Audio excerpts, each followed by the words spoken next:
સુરતના પ્રખ્યાત ખમણ સાથે તો લીલી ડુંગળીની ચટણી તો આપણે બધાએ જ ખાધી હશે, પણ શું તમને ખબર છે આ ચટણી ગણતરીની મિનિટોમાં અને એ પણ ગેસ ચાલુ કર્યા વગર બની જશે? તો આજે હું તમને લીલી ડુંગળીની ચટણીની રેસીપી પરફેક્ટ માપ સાથે શેર કરીશ. તો લીલી ડુંગળીની ચટણી બનાવવા માટે અહીંયા મેં 100 ગ્રામ જેટલી લીલી ડુંગળી લીધી છે. એને ધોઈને સારી રીતે સાફ કરીને વચ્ચેથી કટ કરી લઈશું.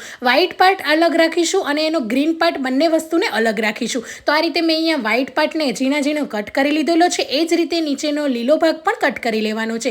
તો આપણી એકદમ સરસ એવી ઝીણી ડુંગળી કટ થઈ ગઈ છે. હવે એક વાસણની અંદર અહીંયા 200 ગ્રામ જેટલા વાટીદાળના ખમણ લીધેલા છે. એને હાથની મદદથી મસળી લઈશું અને વાટીદાળના ખમણ સરસ રીતે મસળાઈ જાય એટલે આપણે જે વ્હાઈટ પાર્ટ હતો ડુંગળીનો એ આપણે એડ કરી દઈશું. લગભગ અહીંયા અડધો કપ છે. હવે આ બધી વસ્તુને હાથની મદદથી મસળી લેવાનું. ડુંગળી અને ખમણ તમે સરસ રીતે મસળશો ને તો ખમણની અંદર ડુંગળીનો સરસ રીતે ફ્લેવર જશે. 1 ચમચી જેટલી લીલા મરચાંની પેસ્ટ, 1 લીંબુનો રસ, 1 મોટી ચમચી ખાંડ અને પિંચ ઓફ હળદર એડ કરીશું. સ્વાદ પ્રમાણે મીઠું અને જે ગ્રીન પાર્ટ હતો ડુંગળીનો એને એડ કરીને હળવા હાથે ચમચીની મદદથી મિક્સ કરી લઈશું. એની અંદર વજનથી 100 ગ્રામ જેટલું પાણી એડ કરીશું કે પછી ડુંગળીનું મિશ્રણ ડૂબે ત્યાં સુધી પાણી એડ કરવાનું છે. અને 5 થી 7 મિનિટ રેસ્ટ આપીશું એટલે ચટણી આપણી સરસ ઘટ થઈ જશે. ઉપરથી લીલા ધાણા એડ કરીને ખમણ સાથે આ ચટપટી ચટણીને સર્વ કરીશું. અને વિડીયોમાં આજે મેં વાટીદાર અને નાયલોન બંને ખમણ બતાવ્યા છે, ઘરે બનાવ્યા છે. રેસીપી જોઈતી હોય તો કમેન્ટ કરજો.